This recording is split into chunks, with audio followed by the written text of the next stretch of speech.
So today I'll talk about how to deal with a partner who's very anxious, gets worried very quickly, even paranoid, because this can get very difficult and sometimes even frustrating. You don't know what to do, whatever you're doing is not helping, then it may even lead to conflicts between you two. I'm going to share with you some basic points, but also some points which are non-obvious, which you won't really hear from anywhere else. So please listen to all of them. First, you must understand that anxiety, or actually any mental health issue, is partly based on just people's personality. Some people are just more prone to certain mental health issues. And then there are other things that shape our personality, like our upbringing and some even random incidents, and also culture. This is important to keep in mind because then you don't act like your partner is just weak or they're just doing it intentionally. And you also don't get frustrated that why are you not listening to me? Like, I'm telling you good solutions, I'm giving you the right strategies. Why are you not changing yourself? Because changing yourself is difficult when it's in your personality. So remembering the cause of where their anxiety is coming from will help you empathize better and be more patient with them. Next, please remember that they can't snap out of it. Sometimes when the episode of anxiety or worry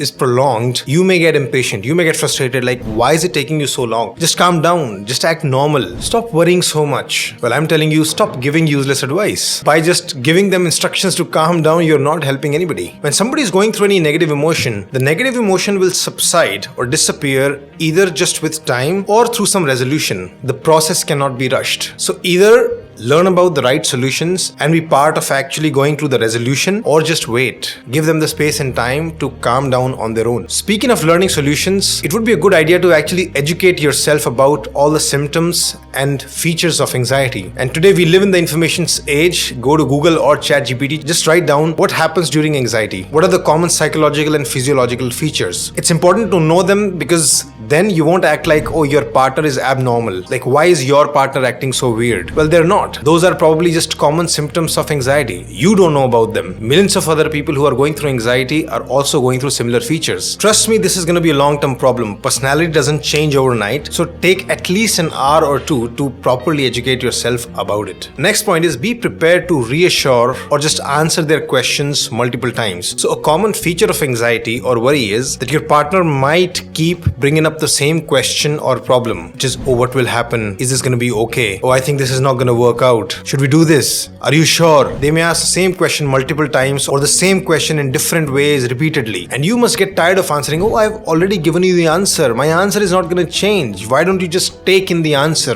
Well, it's not that easy for them. Like, rationally, they do understand that, okay, things might go all right. They do understand what you're saying. But when the body is going through a physiological experience, your answer doesn't immediately fix everything. So calmly and patiently keep answering their questions. But then you might think that, okay, is this how it's going to be? Will I just keep living a life like this? Why can't my partner improve? Why can't they work on their anxiety? Well, technically you're right. If somebody is going through anxiety, of course, they should work on it. They should go to therapy. They should develop more resilience with time. But please remember, while they are going through an episode of anxiety, that is not the time to teach them new skills. Or more specifically, that is not the time to teach them new skills unless they have agreed to learning from you or somebody. You can't coach them when they're emotional without their consent. If it was a therapy session and your client says, okay, I am ready to work on myself, and in that moment in a conversation, if your partner feels anxiety and the therapist coaches them how to get out of it,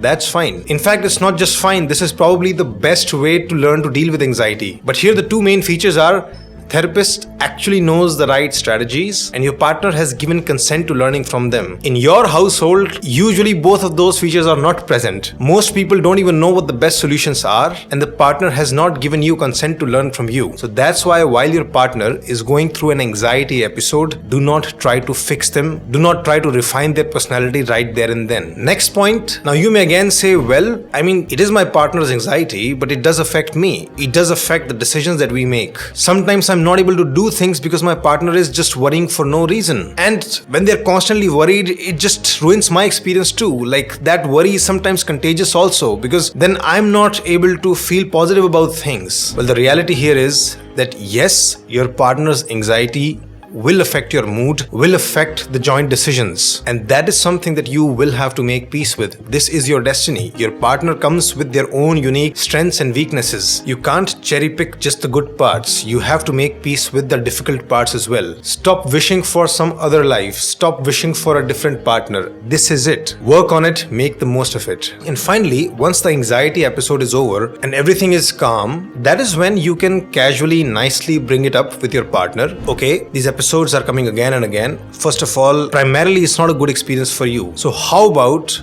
we find a way to work on it? And here you are asking for consent. You're asking for consent to be part of the solution. And you have to do it in a manner that you're not shaming them. Oh, that something is wrong with you, fix it. No. You are a good enough, capable, intelligent, nice human being. But of course, just like everybody else, there are things that you can work on. And your anxiety is one of them. So, do you want to work on it? And if yes, then you can talk about what do you do next. If it's extreme, you might need to try medicines. But if it's not so extreme, you should try talking to your partner to go to therapy. And if you personally have read a lot about it, if you have understood the techniques from books, then you can actually help your partner do those exercises with you. This may involve relaxation exercises, or you can just encourage your partner to do some writing exercises. Just like both of you can go to the gym together, you can do the therapy exercises together. And if you talk to your partner nicely, respectfully, they actually may agree to work with you. And before I go, one bonus point. In your relationship, please remember that both of you are actually unique individuals. In fact, everybody that you know in your life is a unique individual. Unique means that their desires and beliefs and the mix of the desires and beliefs will be very unique. And there will be so many instances where you simply won't understand them, where you simply won't get it. Why are you thinking like this? Like, how can you think like that? Why are you feeling like this? You really won't relate to their experience. Like, I've been driving for 30 years. Why are you worried about an accident? It won't happen. I know how to drive. Just be chill. Like, in your mind, it will seem very stupid to you sometimes.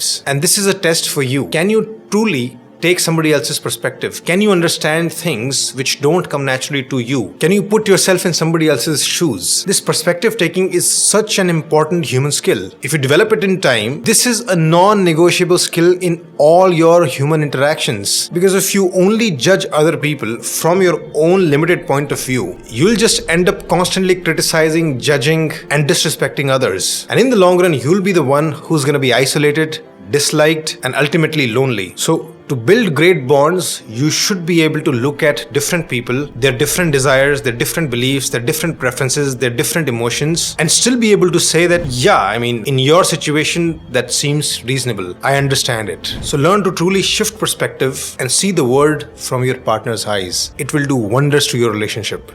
Good luck. And now I'm getting anxious that you have watched the video and you leave without liking it, telling me in the comments how much you liked it, or subscribing or hitting the bell icon. So please do all of that. I'll feel really good. Thank you. Shridhar Life School now specializes in relationship counseling. We start with an in-depth checkup or assessment of your relationship, your strong and weak areas. Now, based on that, our therapists will help you using world-class techniques and interventions, which have been developed after decades of research in marital therapy. It's always better if both partners come for counseling, but if for some reason your partner is unable to join, you can definitely start on your own. To book sessions, visit our website, shridharlifeschool.com.